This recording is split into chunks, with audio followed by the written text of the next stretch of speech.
Hello, this is Jennifer Sertle from Studio A3R. Very delighted to share with you. For the past few months, I've been teaching Exploring Innovation at Rochester Institute of Technology, and I wanted my students to actually have an experience of running a podcast. So for the next few programs, you're actually going to hear students talk about innovators that have inspired them regarding some work that they plan to be doing in the future. And I really hope that you enjoy the program. Thank you.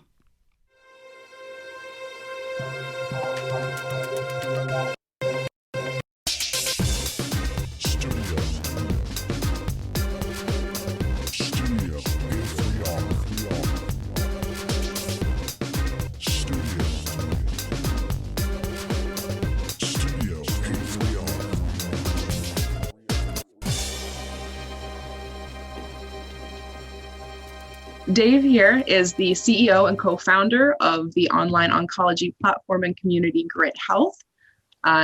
He developed it from his own experience being diagnosed with cancer in his 20s and again in his 30s.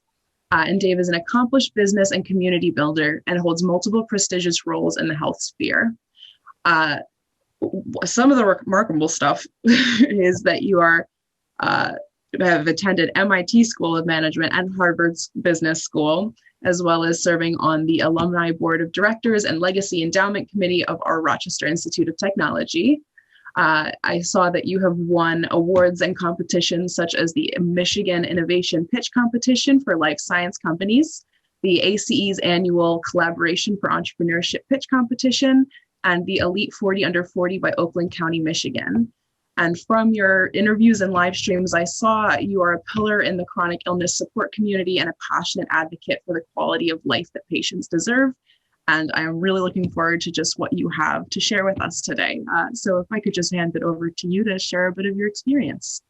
Oh my gosh, I'm humbled to hear all those things. It almost doesn't feel like it's my journey. Right. I was just trying to not give up and make sense of things, and to be able to look back on it now is really humbling. I can understand exactly where you're coming from with that. I already am starting to feel that myself looking back on the past few years. Yeah, this is very meaningful for me. My first cancer diagnosis was my senior year at RIT. And so I was studying communication in my undergrad, and then was going on to do my MBA in technology management at the same time that I was diagnosed with cancer. And like everything I do now is the intersection of like connection and communication supported by technology, like dealing with our life experiences, and all that started for me like from that one place. It's so unbelievable to just kind of see where that intersection kind of started and where it's kind of carried you throughout your lifetime, especially with how uplifting a cancer or just a traumatic diagnosis in general can be. I personally was diagnosed my senior year of high school, right before I left for RIT, and most of my health complications developed during my time. So being back here in a position to advocate for the community has been really significant, and as you said, very humbling. So it's kind of unbelievable to see what you have done with the resilience that you developed during your time. I would really love to hear about how you went about just starting to find like similar passionate people to work on this with you, and like what were the traits that you really looked directly for when you were starting this? In the beginning, and now more than ever, it's the character of people. And I feel like, we can learn skills in the world, but it's a very different thing to live presently in what you're trying to do. Right? Programming is a great example. There are some brilliant programmers, but if they're not thinking first about the humans sitting in that experience, it may not do much or enough to help them. And so the people that I surround myself with are like deeply personal and passionate about why this matters to humans and how we keep learning to be better for that, not because the technology can support it or because the business model is well designed, but because the people that live in it are the most important thing. I think that's so well said. It's been really nice to see the transition towards viewing patients more as whole people. I personally have benefited a lot from that. And just the general empowerment of like us patients as kind of the directors of our own healthcare. I'm type 1 diabetic, so I wear two medical devices and I do act as my own pancreas with the support of a pretty intense care management team. But I too exist at the kind of intersection of I'm also a researcher and I'm working towards accessibility design. So I spend a majority of my time kind of existing in that intersection as well. And it has been really encouraging to see the recent progress towards like different types of communication styles, accessible just forms of technology. I saw when I was kind of navigating the GRYT website, it's very user friendly. It makes it, even for a neurodiverse user, it's easy to access the resources. How did you start to kind of develop that compassionate design? Um,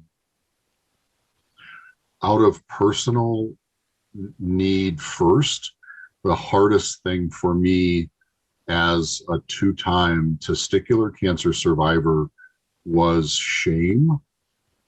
And even though intellectually and mentally I knew how to ask for help, shame prevented me from asking for help. And so that's why I say living these experiences is so important, because if you're not considering people coping with shame or depression or anxiety in what you're designing, it may be functionally wonderful, but not something that anybody will feel comfortable using. And so in the beginning, our whole design was to connect a person who felt isolated with another person who could relate to that experience. Wow, I think that it's it's really significant to kind of see somebody who's in a position to create resources looking directly at the real barriers a person in this position is facing when it comes to the things you can't see. Like in our kind of email conversation, we talked about how there is a lot of shame and loneliness associated, especially in the beginning, because and a lot of kind of the disability groups I'm a part of, we talk about how no two are the same, and the process of kind of self-discovery can be unbelievably lonely. I think that just creating the space for connection and community in that isolation has the power to just connect people to the resources that'll save their lives. Like I'm very excited to just when Dr. Zertle introduced me to the platform, I was like, this is exactly what I've spent the past 2 weeks trying to articulate and have not gotten to it all. She has the gift of words. I do not. It was really cool to just see that somebody is already connecting patients with research, but also the education to understand what that means.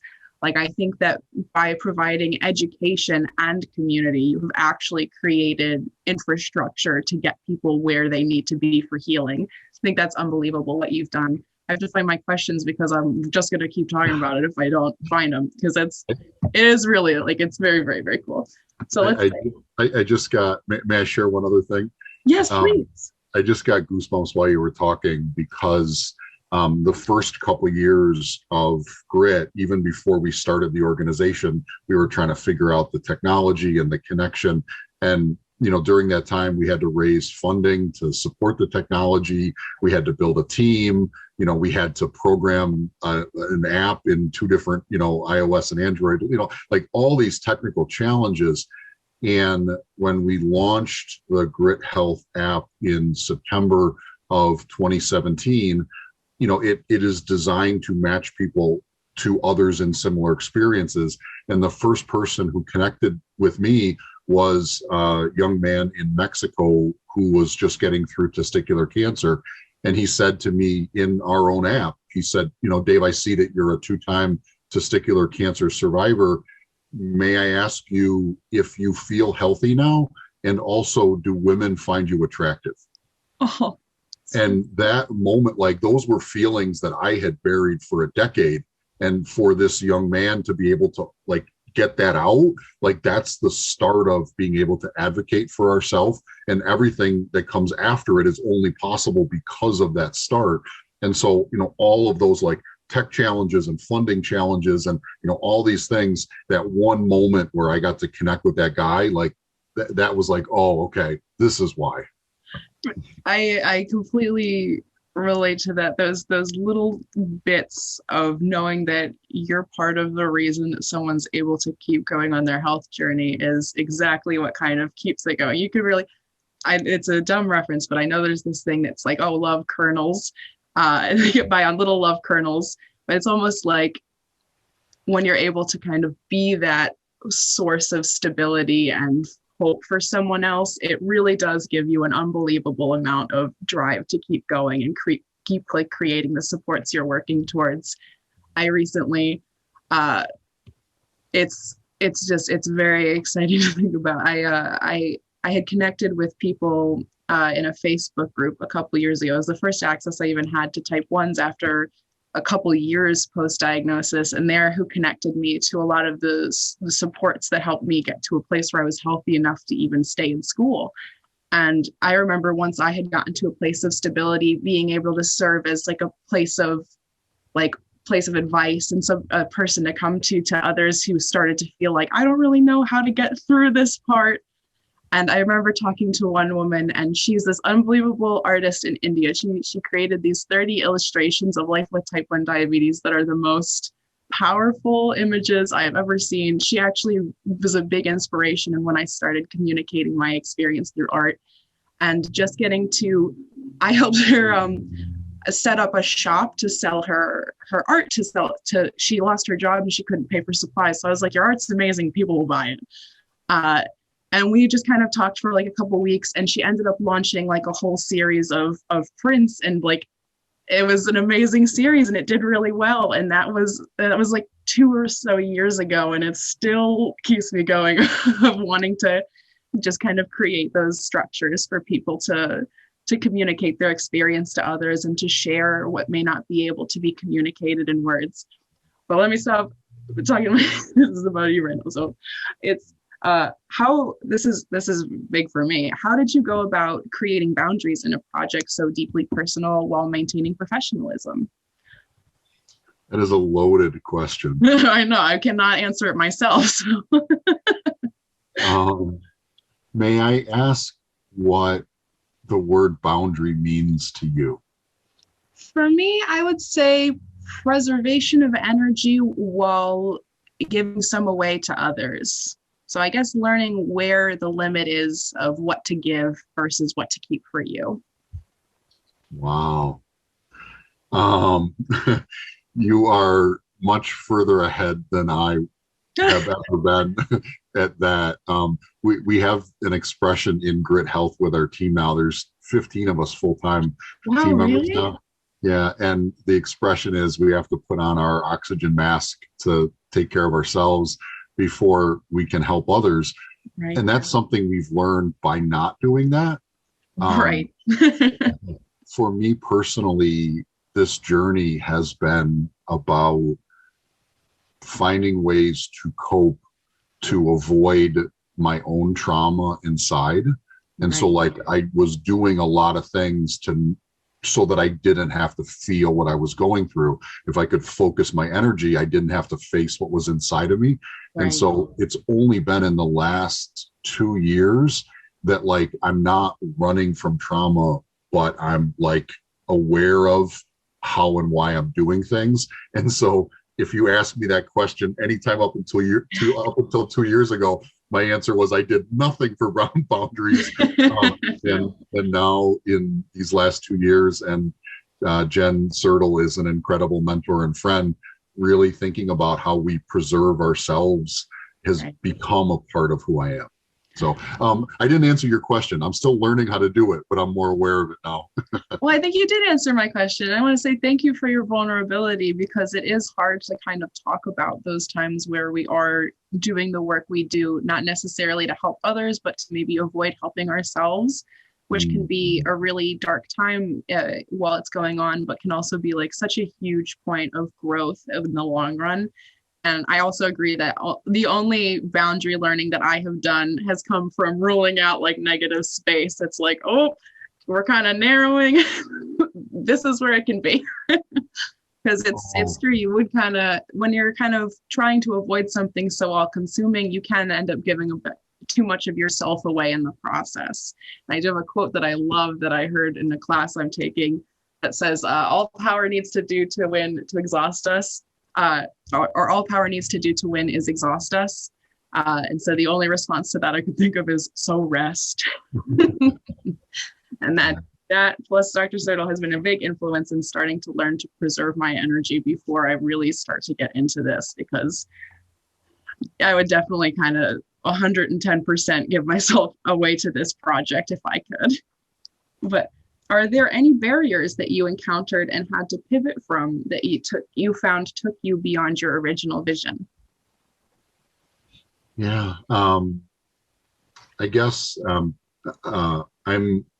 an eternal optimist, and I believe so much in the why of what we do that I see things more as ways to learn than I do as barriers. And so if I run into something that's preventing that direction, it probably means it's trying to teach me something. And so when I'm able to slow down enough to really be thoughtful about why is this thing that's a barrier not going the way I want or I thought, and really think about what we're trying to do, oftentimes it leads in directions that I didn't expect. And like I consider those miracles. And there has been so many miracles over the last 5 years. Like, I think people think miracles are, once in a lifetime kind of things. Right. And every time somebody shows up to teach us something or to share something with us, like, those to me are miracles. I think that's a great point, because it's easy to miss on all of the like little beauties that happen in between when you're holding out for this big thing that's going to catch your attention and put it in your face that it's happening. And I think that, yeah, if you really view everything as an opportunity for growth, there's really no wasted time or missed opportunities, because you are always kind of on the path you're supposed to be on. It's just a little twistier than you expect sometimes. And this one's really important to me, is what do you do to keep your work available to those you established it to help in the first place?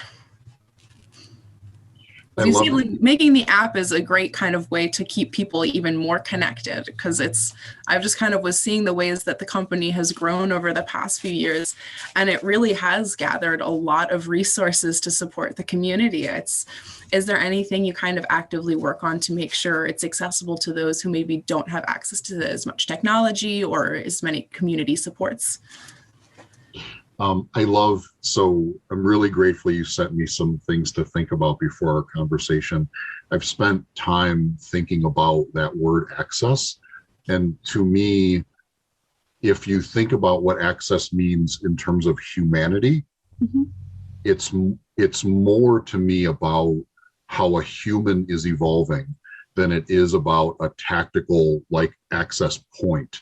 And by that I mean the people that I was trying to help create connection for 5 years ago probably have very different needs today than they did when I was trying to help connect them. And so we've always been about learning what people are trying to do as their next step, because if we focus on the next step and where they're trying to go to, then we have a chance to actually help people move along their journey, versus I think a lot of traditional healthcare thinking defines access as like this point or this task. And it's not. It's about a human trying to move on their journey. And Lauren, who is our program director, does these monthly programs where people with all stages and types of cancer diagnoses come together. And after the last one she did, a woman stayed on after, and Lauren said, you've been more quiet in these groups. Can you share why? And she is going through a metastatic diagnosis, and she didn't want to bring the group's, like energy or mood down. And Lauren really talked to her about where she is. And she said, I think I know something that you might want to be a part of. And she found a resource that one of our partners offers. And this woman is now participating in it. And she wrote back to our team this week and she said, I now have a reason to get up and something to look forward to. That to me is access, right? That's helping somebody do something that makes them feel better as a human. And that to me is what doing more to help people really means. Wow. It's so amazing to hear that even after like scaling in the way that you guys have, you're still taking the time to make those one-on-one connections and take a person who maybe isn't feeling like is feeling like they're going to be an energy burden to the group, taking the time to recognize it and address that with them and actually like place them in an environment that's going to be nurturing to them. That's kind of very similar to the type of support I would really like to be a part of, is just kind of making sure that people who are not maybe in the right place to get the right kind of support, not just leaving them there, telling them like, this isn't the right place, like actually finding them where they need to be to feel a bit like, I don't know, just more, not included, but maybe less othered. Like it's just a place to, like, for me, being a part, like finding a disabled community to be a part of where I didn't have to kind of filter any part of the severity and just kind of got to exist in myself was the only thing that actually lifted the burden of the additional part of my identity, was just having a place where other people could recognize it. And it didn't really need to be like, it didn't need to be something I was like, oh, well, I don't want to bring this to the table right now. This is going to ruin everyone else's day. And like, when you feel like you're ruining everyone else's day, how do you start your own? You know? Oh, that's a really beautiful, I really love that you guys did that. I love this company. This is something that that Jen and I and our team really think about a lot. If you think about engagement, most companies and groups think about engagement in terms of number of visits or length of time, or like those are the traditional ways people talk about engagement. What we're talking about is belonging. And when you focus on belonging, it's a very different human experience than thinking about how you measure engagement. I kind of view like biodiversity in people a lot like it's different kinds of cells in the body, or we all kind of have different functions and shapes and how we are just kind of being a part of the system, but we are ultimately all a part of the same system and working together to make the same kind of whole unit function. And if there really is dysfunction in one major area, like the whole system doesn't really work in that case. So I think that just kind of creating a place where the cells can kind of restore themselves. And there's no like, hey, why don't you look like this type? Like, can you try and be this type of cell? I think that actually like allows I'm too metaphorical, but I think it just allows the body to work a lot better. So I'll move on to, if you could ensure everyone in your platform's community had access to any and all resources, what are the most significant needs that you have been seeing that still go unmet that you wish you could address? So I guess to just clarify where I'm coming from with this is more as people who are part of the community and doing work to support it, we see all of the gaps in care that exist and all of the just kind of disproportionate issues that are being like had, that the kinds of lacks of access, the issues that arise with that. So it is easy to kind of get almost overwhelmed with the amount of things that can be addressed to support a community. What are kind of some of the biggest issues that you see that if you had the power to change, that would be the first thing that you did? For me, it is all about voice. And by that, I mean, you're right, there are thousands, if not millions, of places that could be fixed. But at the end of the day, it is the individual person's voice that can help them move in a direction they want to go. And so part of what our organization, what GRYT Health is really focused on, is how we support and empower the individual voice.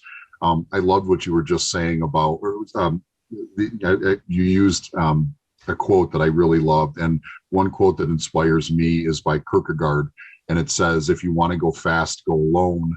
If you want to go far, go together. Right. And the more we help an individual find their voice, and then they help another person find their voice, we can do a lot more together. And so we put all of our energy into helping those individuals find their voice, because then they can become models for others to find their voice. And that is how I think we can create real change. If it's all just me or all just even our team, we'll reach the limit of what we can do. But the more you empower individuals, I think you stand a chance at really creating momentum. I think that you kind of bring up a good point in that you can really only go so far if you limit yourself to those in your circle. And when you actually, and I hate to say, if you lead a horse to water, you can't make it drink. But if what is it? You teach a man to fish, he can, I don't know. I'm not great with the old sayings, more on the cuff, bad metaphors. But if you actually give people the tools to improve their situation, if you give them the ability to pursue resources, and like they have what they need to be empowered to be a part of the solution, you start to have people that not only have people that aren't in the negative, but those people are in the positive. They're not just not needing help, they're part of helping. I think that's one of my favorite parts about this community is anybody I have encountered who has really overcome like a lot of their hurdles has pretty much instantly turned around and tried to be like, this is what you do to not have this happen. This is how you can avoid this. See this person and this person once a year. Like, I have more found the disability community in favor of advocating for preventative health than the medical community. And I'm personally an advocate of the social model of disability. And I think that a large part of the success of that model comes from the community support and just general emphasis on empowerment that comes from everybody in the community and wanting to give people a place to share their story. And I like the portion of the website to tell your story. I think that gives meaning to the pain you go through. Is like when you see the hero's journey, you see people who have gone through these awful things, but people tell stories of them and they sing songs of them, and they feel like their life was worth it. And it's almost kind of like the modern kind of warrior is somebody who is like fighting a very serious internal battle, and they are getting recognition by getting to share it and make it visible instead of just kind of suffering in silence, potentially while by themselves.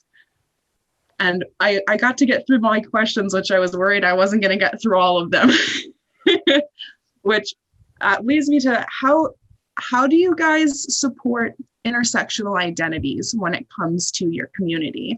Because cancer is an equal opportunity affliction. Like really anybody can be affected by it. And there are a lot of different kind of facets of different cultural identities that can affect how somebody approaches seeking care or resources. Is that something that your team is able to take into consideration pretty regularly? Wow. That there is an ocean in that, an ocean of meaning. The world tries to, for sake of structure, put people in categories. Right. And so that way you can know what to do in a category. And in reality, there is no such thing as a straight person category or a gay person category or a Latin person category. Like we are all interchange and intersection of all these different areas. And we try at GRYT to model where those intersections are for us as ways of opening up the conversation. For me, one of the hardest things to learn how to say was that losing the body parts that define masculinity and losing my ability to be a biological father, I didn't know if I could still consider myself a man. And getting to have those types of conversations is life-changing for me, but then it also allows people who are in really different other experiences to say, wow, we can talk about those things. And I learn now more from people who have experiences I've never related to, because they shine a light back on me. And like, the more that happens, it is a really powerful expansion of, we're not lines and we're not categories. We are humans, and it's messy and raw and beautiful. And I think you make a great point that there really aren't lines between what makes us human, so much as how those experiences impact us and how we seek community surrounding them. And I think it's really beautiful, kind of just the way you mentioned this, how you do have to lean on people that you won't expect to just generate an identity that is maybe not traditional, like that comes with a not so traditional lifestyle. But I don't want to throw you off with any more unexpected questions. I would love if you would just, if there's anything you'd like to share with us, like just the kind of off the top of your head, I'd just love to hear it. The closing feeling that you just inspired in me. We do sessions every month in our advocacy exchange program, and one of them is focused on racial and ethnic disparities. And the woman, Sheila Thorne, who leads that group, said in our last conversation, there is more difference within our groups than in other groups. And what you just shared was a beautiful example of how someone with a very different lived experience can understand and help you better understand yourself. And so that is what I've learned most from this work and living this way, is that people who have outwardly looking very different experiences can actually teach us the most about ourselves and help us move together the most. And so I love that was your thought just now. It is always very encouraging to see, like, I'm big on diversity of thought, but it's nice to see kind of the collective consciousness where people are starting to recognize just how universal a lot of our shared struggles and joys are, and just that's what connects us a lot more than kind of our external factors. And while there's still a lot of social progress to happen before that's the norm, I would really love, sorry, I have really bad ADHD, and I was like, but I do think there's a really long way before it actually is the norm and people feel safe enough to acknowledge that differences aren't threats. They're just what makes life beautiful and interesting, and something that's worth exploring. I also wasn't sure if anybody in my class just kind of had anything they would like to. No, Jen, this is just kidding. Never mind. I wasn't sure if I could ask another question or if I should leave it open for anyone else, but I will monopolize it more. What is this? I think it's time to move towards closing the program.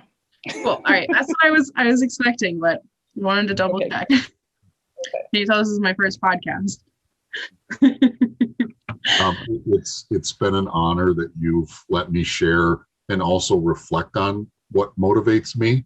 And I know that with what you care about already from learning about it, the world will be better if you continue pursuing those. So I look forward to seeing how you change the world.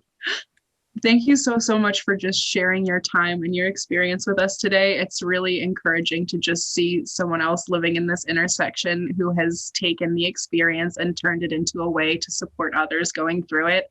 It really does inspire me to keep working on this, to hopefully at some point be doing the kind of work that you're doing and being able to actively be a part of supporting the community in my day-to-day life. But thank you so much for just everything you do and for your time today. And if I may ask, the most important thing you can do is help spread the word. So let people know about GRYT Health. Yeah. We always love feedback. Anything you can do to help let people know who are going through cancer that we're out there, we would deeply love that. And I do work with advocating for invisible illness, so that will be a resource that we leave listed under people that may be going through a diagnosis for cancer or anything just kind of related to that community. So we will be listing that on just like the resource part of the website so that they get led to you as soon as possible. But thank you so much. I hope you have a great month. Cheers.